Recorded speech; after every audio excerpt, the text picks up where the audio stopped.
Friends, मैं अपना रिबैक knowledge channel पर पुनः आपका स्वागत करता हूं। तो दोस्तों, आज हम एक नया टॉपिक स्टार्ट करने वाले हैं जिसका नाम है a new synthesis theory of evolution. इसका मतलब होता है कि एक नया संश्लेषण किसका, विकास के सिद्धांत का। तो दोस्तों, आज हम उसके सिनॉप्सिस के बारे में देखने वाले हैं। तो सिनॉप्सिस के अंतर्गत आता है first number introduction, second number mechanism of modern synthesis theory. उसके अंतर्गत जो फर्स्ट नंबर आती है जेनेटिक्स वेरिएशंस और सेकेंड नंबर आता है नेचुरल सिलेक्शन। फर्स्ट नंबर जो जेनेटिक वेरिएशंस आता है उसके अंतर्गत सबसे पहला आता है जीन म्यूटेशंस, सेकंड नंबर आता है बी नंबर जो दिया हुआ है gene recombinations, third number chromosomal variations and change in number. तो दोस्तों, आज मजा आने वाला है new synthesis theory of evolutions पढ़ने में। तो वीडियो को ध्यान से देखिए और ध्यान से समझिए। दोस्तों, अब आगे बढ़ते हैं इसके नेक्स्ट लेवल में कि क्या बोला गया है। तो दोस्तों, यहाँ पर सेकंड नंबर जो दिया हुआ है नेचुरल सिलेक्शन, उसके अंतर्गत टाइप ऑफ नेचुरल सिलेक्शन आता है। तो फर्स्ट नंबर जो टाइप ऑफ नेचुरल सिलेक्शन का आता है इस स्टेपलाइजेशन सिलेक्शंस एंड सेकंड नंबर आता है directional selections and third number आता है डिस्ट्रप्टिव सिलेक्शंस, फोर्थ नंबर आता है साइक्लिक सिलेक्शंस। तो इसको हम अभी देखने वाले हैं। उसके अंतर्गत जो सिनॉप्सिस के अंतर्गत आता है लेवल ऑफ नेचुरल सिलेक्शंस, जो नेचुरल सिलेक्शन होती है उसके लेवल हम लोग देखते हैं। तो यहाँ पर फर्स्ट नंबर दिया हुआ selections on gene level, second number दिया selections on gamete level, third number दिया सिलेक्शंस ऑन जाइगोट लेवल और फोर्थ नंबर दिया है selections on interdemic level, fifth number दिया है सिलेक्शंस ऑन स्पीसीज लेवल। और उसके अंतर्गत जो थर्ड नंबर दिया हुआ है यहाँ पर आइसोलेशन दिया गया है और फोर्थ नंबर दिया गया है origin of new species and C number जो दिया हुआ है उसके अंतर्गत तो कंक्लूजन है, उसके बाद रेफरेंस दिया गया है। तो दोस्तों, ये जो कंक्लूजन दिया वहाँ पर क्या पढ़े हैं हम उनका निष्कर्ष निकालते हैं, उसको हम लिखते हैं। और जो रेफरेंस के बारे में, तो दोस्तों रेफरेंस में हम लोग क्या लिखते हैं, तो उनकी बुक के नाम लिखते हैं और राइटर के नाम लिखते हैं। तो इसके अंतर्गत देखते हैं कि जो इवोल्यूशंस बुक है उसके अंतर्गत जो राइटर का नाम है क्या है, Futuyma DJ Sinauer associates Inc and Sunderland USA. और सेकंड नंबर जो दिया हुआ व्हाट इवोल्यूशंस क्या है, इसके अंतर्गत जो लेखक हैं मेयर्स ई है। और उसका जो बुक है वो कौन सा सन का बना हुआ है, तो 2001 का बना हुआ है। Basic books New York USA. तो यूएसए के अंतर्गत जो न्यूयॉर्क आता है उसके अंतर्गत ये बेसिक बुक बना हुआ है। तो चलिए दोस्तों, स्टार्ट करते हैं उनके मॉडर्न सिंथेसिस थ्योरी की जो इवोल्यूशन है उसके अंतर्गत जो इंट्रोडक्शन आता है उसको हम स्टार्ट करते हैं। तो इंट्रोडक्शन के अंतर्गत क्या आता है, तो देखिए यहाँ पर लिखा हुआ है जो मॉडर्न सिंथेसिस थ्योरी जो 20वीं सदी के बाद दिया गया था। इसमें 20वीं सदी के पूर्व में जो जैव विकास का अध्ययन किया गया वो कितने साल में किया गया, तो 1918 से 1932 के मध्य पॉपुलेशन गैमेटिक के बारे में अध्ययन किया गया था। अब पॉपुलेशन गैमेट होता क्या है, तो पॉपुलेशन का मतलब होता है जनसंख्या और गैमेट का मतलब होता है कि जो जीन में एक छोटा टुकड़ा होता है जिसको गैमेट बोला जाता है, उन सभी से मिलकर आखिर कितने जीन से जो जीवों का विकास हो रहा है और कितना लेवल तक विकास हो रहा है उनको क्या बोला जाता है, पॉपुलेशन। अब तो पॉपुलेशन का मतलब समझ ही गए होंगे, जो जनसंख्या है, जनसंख्या आखिर कैसे हो रहा है, आखिर जो जीन विनिमय हो रहा है, जीन विनिमय के कारण जो भी क्रोमेटिड बन रहे हैं उनके द्वारा क्रोमोसोम बन रहे हैं, सेल्स कोशिका में बट रहे हैं, जिनके द्वारा जीव का विकास हो रहा है। अब एक जीव के कारण दो जीव के कारण तीन जीव, लगातार वृद्धि हो रही है और वृद्धि के परिपक्व हो जाने के बाद ये लगातार गति करते जा रही है और पॉपुलेशन की क्रिया लगातार बढ़ती जा रही है। तो इसमें ये बोल रहा है दोस्तों कि जो पॉपुलेशंस गैमेट है उसके बाद जो उसको जानने के बाद इवोल्यूशंस को समझने में क्या हुआ, सरलता हुआ। इसी के द्वारा इवोल्यूशंस के अध्ययन के लिए क्या मिली, प्रेरणा मिली। क्योंकि जो भी चीज़ें उपयोग में लाई जाती है, प्रैक्टिकली की जाती है, तो उसके द्वारा प्रयोग जो किया जाता है उसको प्रेरणा मिलता है। आमतौर पर जो हम लोग पढ़ाई करते हैं, यदि वो पढ़ाई पहले से नहीं लिखा होता तो हमको समझने में थोड़ा डिस्टर्बिंग होता, थोड़ा माइंड फ्रेश नहीं लगता। लेकिन आज जो बुक में लिखा गया है उसको हम आसानी से पढ़ के आसानी से समझ सकते हैं। उसी तरह से ये पॉपुलेशन जो गैमेट है उसके बारे में बताया जा रहा है। सभी कारणों में से जो नेचुरल सिलेक्शंस है उसमें उद विकास मतलब पुनः विकास, ठीक है, जो लगातार होता जा रहा है, उसके कार्य के रूप में जो मेन माना गया है, क्या माना गया है, तो सन 1936 एंड 1946 के दौरान जो gamete Mendelism and gamete species के बारे में दोस्तों, स्पीसीज को जाति बोला जाता है, आदि के अध्ययन के बाद मॉडर्न सिंथेसिस थ्योरी का अध्ययन किया गया। तो दोस्तों, ये जो गैमेट मेंडेलिज्म गैमेट स्पीसीज के बाद किसका अध्ययन किया गया, तो मॉडर्न सिंथेसिस थ्योरी का अध्ययन किया गया। क्योंकि जो पहले सरल आता है उसके बाद तो डिफिकल्ट आती है ना, इसीलिए जो उसके बाद देखते हैं कि जूलियस हक्सले नामक वैज्ञानिक ने 1942 में क्या दिया, मॉडर्न सिंथेसिस थ्योरी दिया। तो ये एक मेन टॉपिक बनता है दोस्तों। जब हम लोग एक नंबर का पूछ सकता है एग्जाम में, जूलियस हक्सले ने किसको दिया, मॉडर्न सिंथेसिस थ्योरी दिया, तो एक मेन हेडिंग बन सकता है कि जो जूलियस हक्सले ने था, या फिर बोल सकता है कि मॉडर्न सिंथेसिस थ्योरी किसने दिया, तो क्या लिखेंगे, जूलियस हक्सले ने दिया था।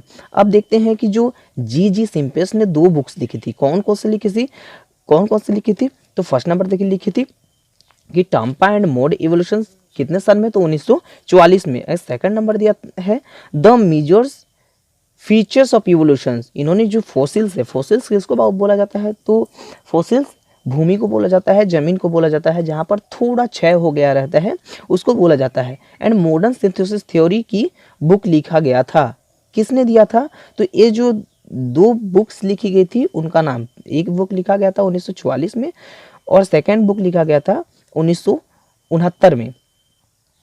तो ये रहा दोस्तों इसके इंट्रोडक्शन के बारे में। और सेकंड नंबर जो देखे थे हम लोग mechanism of modern synthesis theory of evolutions के बारे में, तो इसकी प्रक्रिया निम्न है। तो फर्स्ट नंबर जो जेनेटिक वेरिएशंस थी, नेचर सिलेक्शंस थी, और थर्ड नंबर आइसोलेशंस थी, fourth number origin of new species थी।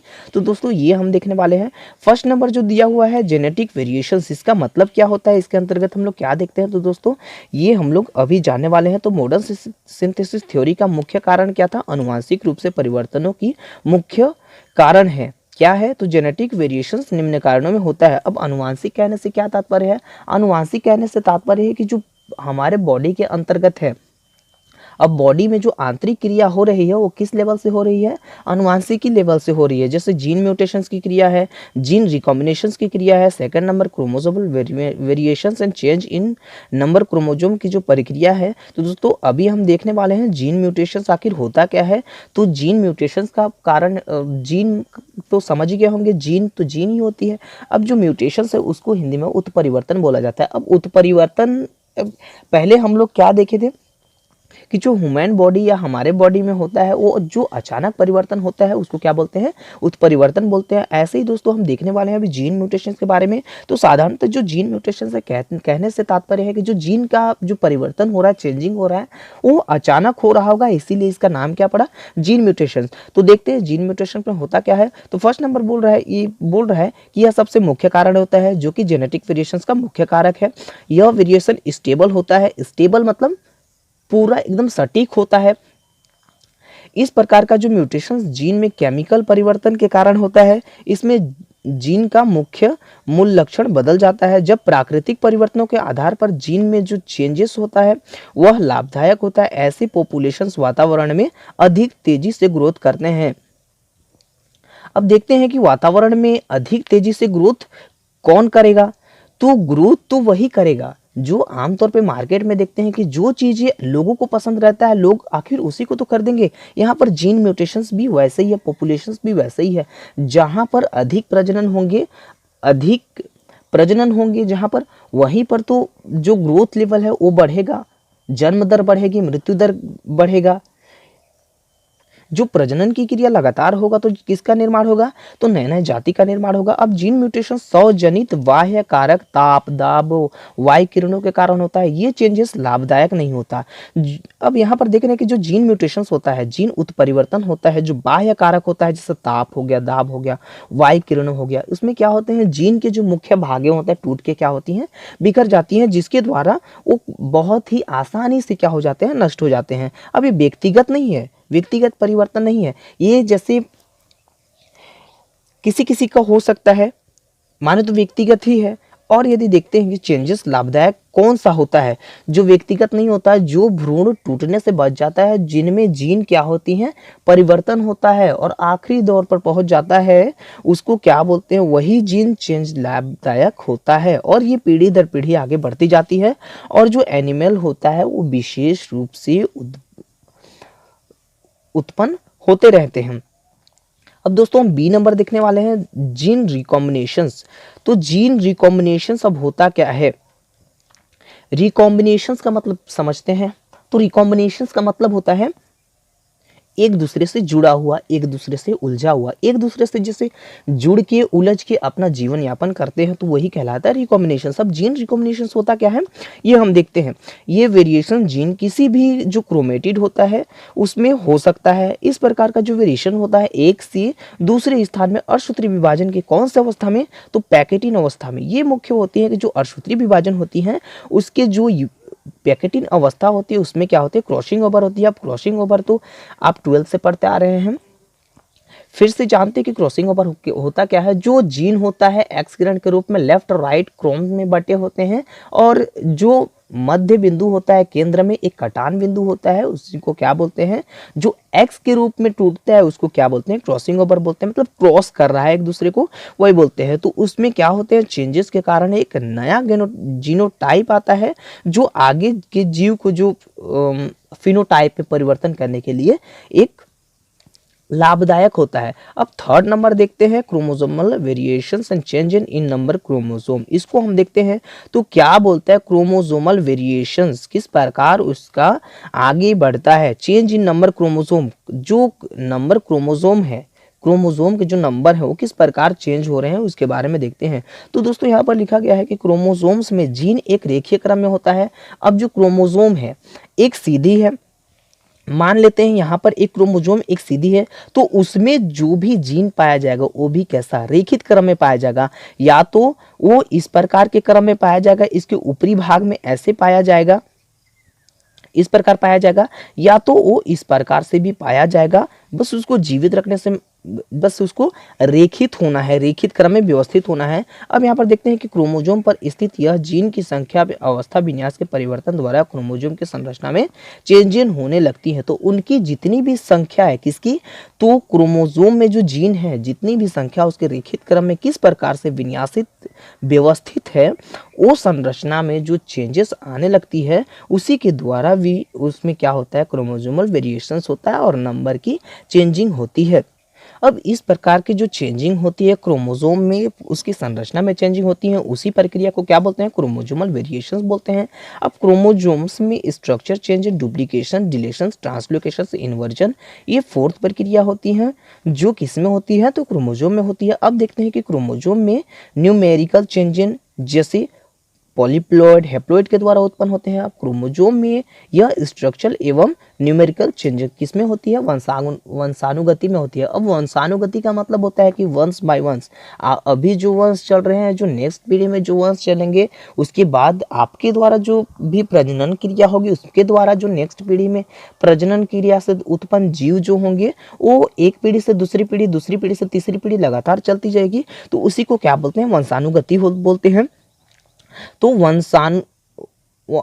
आनुवंशकों का यह क्रम किसी भी प्राणी के लिए हानिकारक या लाभदायक हो सकता है। जैसे ही प्रजनन करते हैं तो कोई प्रजनन में जो डेथ रेट होता है वो बढ़ जाता है और जो बर्थ रेट होता है वो घट जाता है। तो इसी के कारण हम बोल सकते हैं कि किसी में हानिकारक और किसी में लाभदायक हो सकता है। तो इस तरह से किसमें क्रोमोसोम चेंजिंग के कारण एक नया स्पीशीज की उत्पत्ति होती है। तो डुप्लीकेशन डुप्लीकेशन कैसा होता है, डिलेशन कैसा होता है, ट्रांसलोकेशन कैसा होता है, इन्वर्जन कैसा होता है, दोस्तों हम आगे देखने वाले हैं।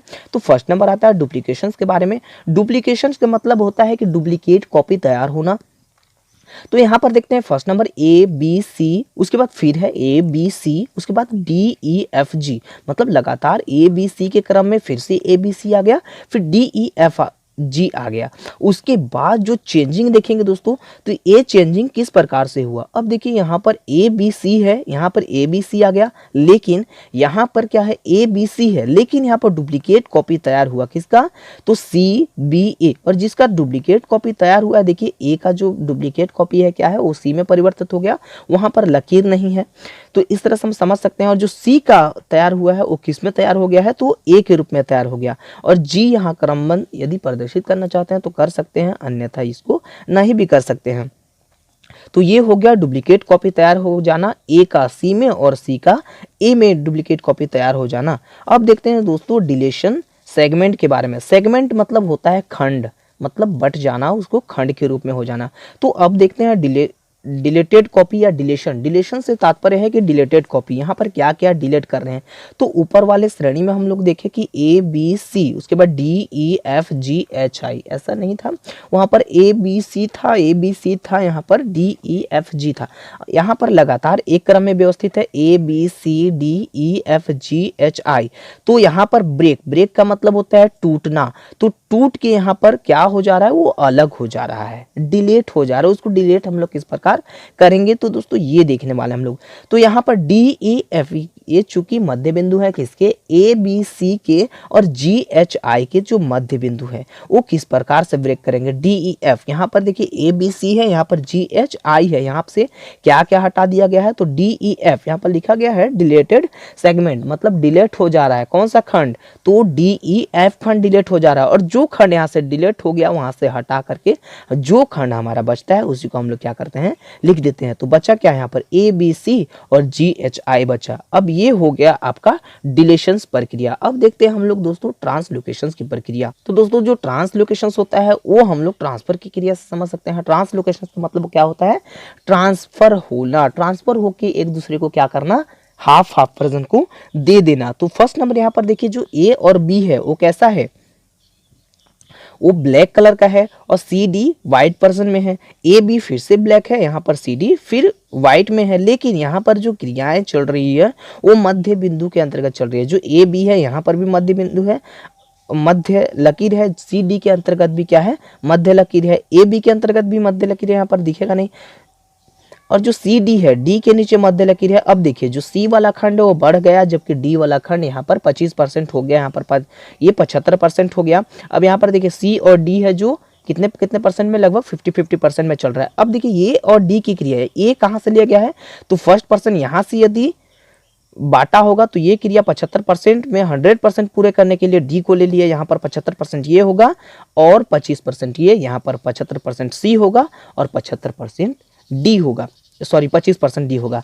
अब देखिए ए और डी को मिलाएंगे तो यहाँ पर 100% हो जाएगा, ठीक है। तो 50% ये 50% ये 100% हो गया। अब सी का 75 और बी का 25 मिलाएंगे तो यहाँ पर 100% हो जाएगा, मतलब ये कितने कितने, ये भी 50-50 हो जाएंगे। अब देखिए ए और डी की जो प्रक्रिया है, यहाँ पर ए का कितना भाग, 75% भाग, और यहाँ पर डी का कितना भाग, 25% भाग, मतलब यहाँ पर भी 100% हो जाएंगे। यहाँ 50-50 देख रहे थे और यहाँ पर 75 और 25 देखेंगे। यहाँ पर भी देखिए कौन सा भाग देखेंगे, ए और बी जो भाग है, देखिए यहाँ पर ए का कितना परसेंट भाग, यहाँ पर देखिए ए का कितना परसेंट भाग और बी का कितना परसेंट भाग, यहाँ पर सी का कितना परसेंट भाग और बी का कितना परसेंट भाग, वो हम लोग देखने वाले हैं। तो इतना तो आपको समझ में आ ही गया होगा। अब सी और बी का हम लोग देखने वाले हैं। तो सी का कहाँ से 25% भाग, सॉरी 50% भाग, तो सी का यहाँ से 50% भाग और बी का यहाँ से 50% भाग, उनको हम लोग प्रदर्शित कर रहे हैं। तो चित्र में यहाँ पर दिया गया है दोस्तों बोथ एक्सचेंज सेगमेंट, जो सेगमेंट है खंडित क्रियाएं हो वो बोथ मतलब दोनों एक साथ जोड़ रहे हैं। फर्स्ट नंबर जो एंड लार्ज, डी क्या हो रहा है, बड़ा हो रहा है, तो डी यहाँ पर बड़ा हो रहा है ना दोस्तों। यहाँ पर देखो सबसे पहला क्या हो रहा है, सबसे पहला छोटा था लेकिन यहाँ पर फिर 50% जोड़ रहा है। तो इस तरह से डी को किस प्रकार से हम लोग प्रदर्शित कर रहे हैं, लार्ज हो रहा है। बी और डी क्या हो रहा है, लार्ज हो रहा है। यहाँ पर यदि काउंट कीजिएगा तो यहाँ पर बी नंबर दे रहा है कि on exchange segment large the other small. अब ये देखिए यहाँ पर तो जो बी और डी था, बी और डी था वो लार्ज सेगमेंट में प्राप्त हो रहा था यहाँ से, लेकिन अब यहाँ पर देखेंगे तो on exchange segment large the small, D क्या हो रहा है, स्मॉल हो रहा है और बाकी सब सेगमेंट क्या हो रहे हैं, एक दूसरे से बराबर हो रहे हैं। तो इस तरह से ट्रांसलोकेशंस की क्रिया हो पा रही है। अब देखते हैं डायग्राम में किस प्रकार से रिप्रेजेंट किया जाता है किसको, इनवर्जन को।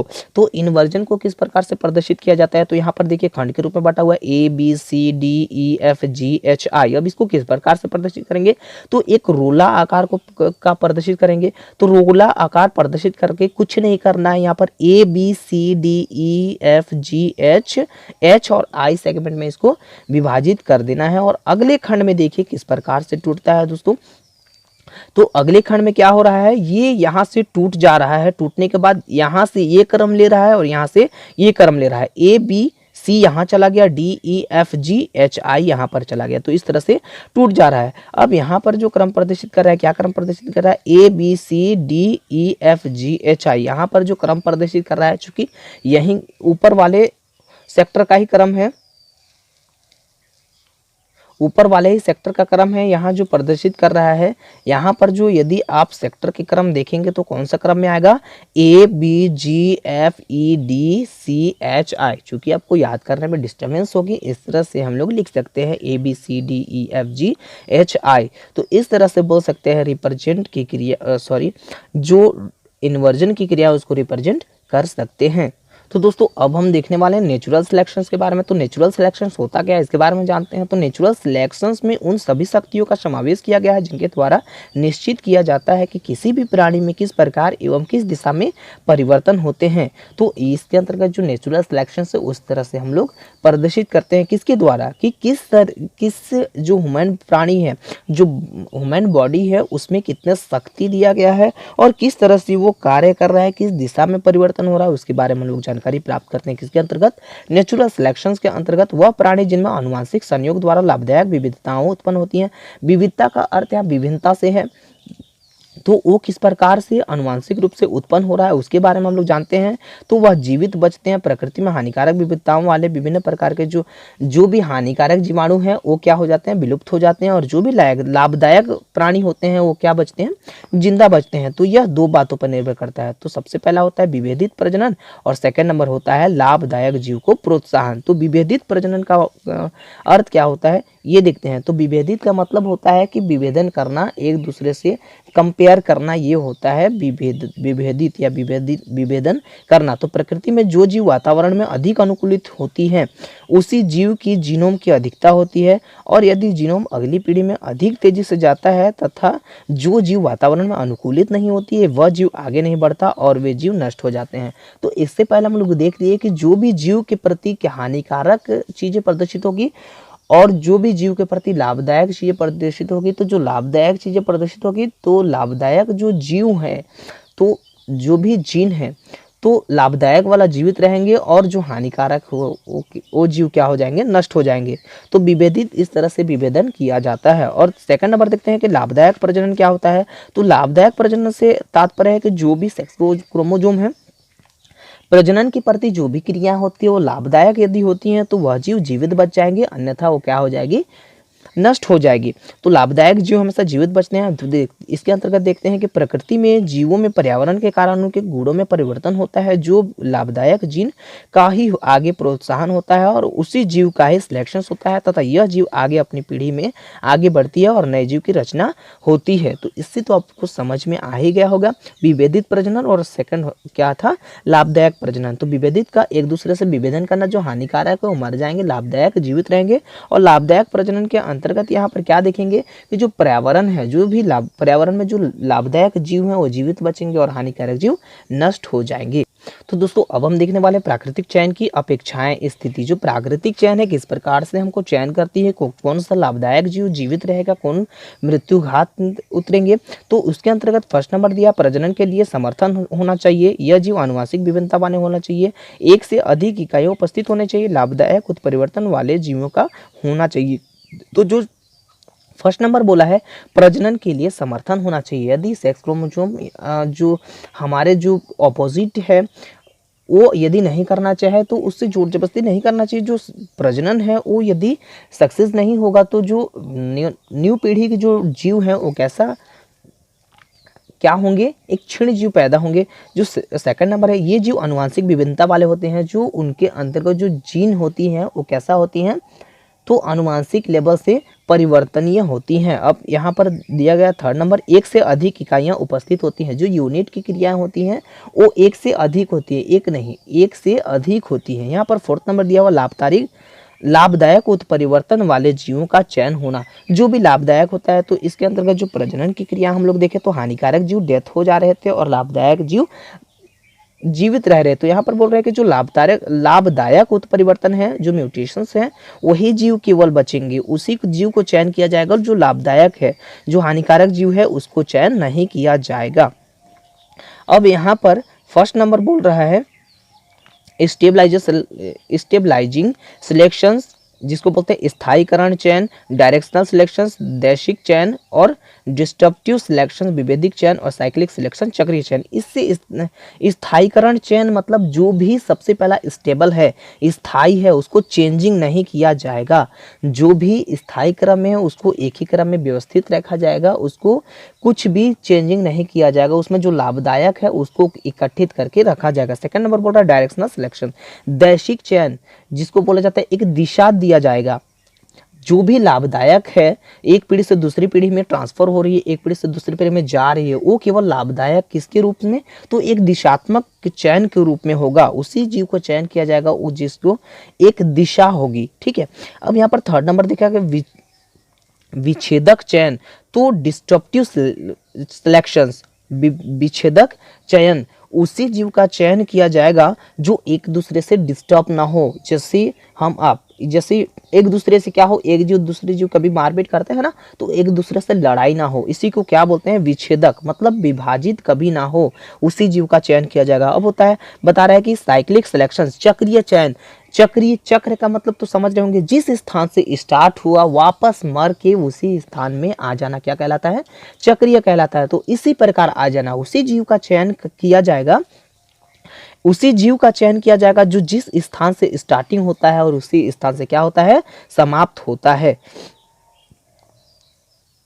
तो अब हम देखने वाले हैं आइसोलेशंस के बारे में। तो आइसोलेशंस क्या बोलता है कि यह जैव विकास का महत्वपूर्ण कारक है। यह एक ऐसी विधि है जो जातियों को समूह तथा उप समूह में विभाजित कर देती है। कौन करता है, आइसोलेशन करता है। प्राकृतिक, अवरोध, भौतिक, यांत्रिक, क्रियात्मक एवं मनोवैज्ञानिक आदि विभिन्न कारणों से किसी जाति विशेष के सदस्यों के छोटी छोटी यूनिट या उपजातियां आदि में बढ़ जाते हैं। इस क्रिया को आइसोलेशन कहा जाता है। किस प्रकार से, तो जो एक एक पीढ़ी है, भौतिक पीढ़ी, यांत्रिक पीढ़ी, क्रियात्मक रूप से, मनोवैज्ञानिक रूप से क्या हो जाता है, मतलब एक विधि से किसको अलग कर दिया जाता है। जो भी समूह है, उपसमूह है, समूह के अंतर्गत क्या आता है, उपसमूह, तो उसको किस प्रकार से अलग किया जाता है, वो किसके अंतर्गत करते हैं हम लोग, तो आइसोलेशन के अंतर्गत करते हैं। इसके कारण ये एनिमल परस्पर जनन क्रिया में असमर्थ हो जाते हैं, जिससे इनकी मूल जाति का विकास रुक जाता है और ये नई वातावरणीय दशाओं में अनुरूप स्वयं को एडॉप्ट कर लेते हैं और नए जीव जातियों में बढ़ जाता है। दूसरे शब्द में यदि देखें तो जो पृथ्वीकरण, आइसोलेशन का मतलब क्या है, पृथ्वीकरण। तो पृथ्वीकरण किस प्रकार होता है, वह प्राकृतिक घटना है जो परस्पर संबंधित जातियों के मध्य जीन का जो प्रवाह है उसको क्या करता है, रोकता है, पृथक कर देता है, उसको हटा देता है। फोर्थ नंबर देखते हैं origin of new synthesis. Origin का मतलब होता है कि प्रारंभ होना, और किसका, तो न्यू सिंथेसिस, सॉरी स्पीसीज, तो स्पीसीज का मतलब होता है जाति। तो ओरिजिन ऑफ न्यू स्पीसीज, किसका विकास होना, किसका प्रारंभ होना, तो एक नया जाति का प्रारंभ होना। किस प्रकार से होता है, वातावरण में होने वाले परिवर्तनों में जो जीव स्थिर रह जाते हैं उन जीवों का विकास होता है तथा नई जातियां बनती है या उत्पन्न होती है। आइसोलेशन के कारण ही भी नई स्पीसीज बनती है। अब जो पृथ्वीकरण होता है उसके द्वारा एक नया जाति का विकास होता है, वो किसके अंतर्गत आएगा, ओरिजिन ऑफ न्यू स्पीसीज के अंतर्गत आएगा। क्या आएगा, तो वातावरण में जो भी परिवर्तन हो रहा है उसके द्वारा जो जीव है वो एक पीढ़ी से दूसरी पीढ़ी में परिवर्तित होता जा रहा है, और जो जीव है वो एक जो नया मौसम कहना चाहिए उसमें क्या हो रहा है, एडॉप्ट कर ले रहा है, अनुकूलित हो जा रहा है। अब देखते हैं अंतिम कंक्लूजन के बारे में, निष्कर्ष क्या निकलता है। तो अतः हम कह सकते हैं कि नई जातियों की उत्पत्ति में जो सिलेक्शंस की महत्वपूर्ण भूमिका होती है, जीवों में पाई जाने वाली विभिन्नताएं तथा अनुकूलता गैमेट्स के जीन समूह में परिवर्तन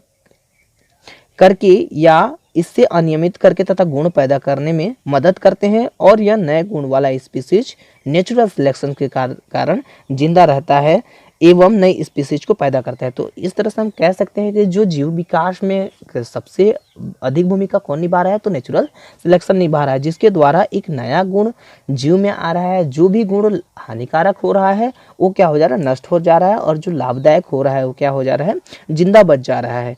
तो अंतिम हम देखे थे, रेफरेंस के बारे में हम पहले भी देख लिए थे कि जो इवोल्यूशन से विकास है, विकास को जब बुक है वो किसके द्वारा लिखा गया है, फुटेमा डीजे के द्वारा लिखा गया है। सिनोर एसोसिएटेड किसने लिया है, स्टैंडर्ड यूएसए ने दिया है। और सेकंड नंबर दिया है व्हाट इवोल्यूशंस बाय, किसने दिया है, मेयर ई, 2001 में दिया है। Basic books New York USA. तो दोस्तों ये था आज का टॉपिक। मैं आशा करता हूँ कि ये वीडियो आपको समझ में आया होगा। तो दोस्तों वीडियो समझ में आया होगा तो दोस्तों को शेयर कीजिए, लाइक कमेंट कीजिए और चैनल को सब्सक्राइब कीजिए, ताकि मैं जो भी वीडियो अपलोड करूँ तो सबसे पहला आप तक पहुँचे। और एमएससी लेवल तक यदि पहुँच गए हैं तो एमएससी क्लियर करना, फाइट करना एक लोगों का सपना होता है, और मैं आशा करता हूँ कि ये सपना को साकार करने में मैं आपका हेल्प करूँगा। Thank you so much.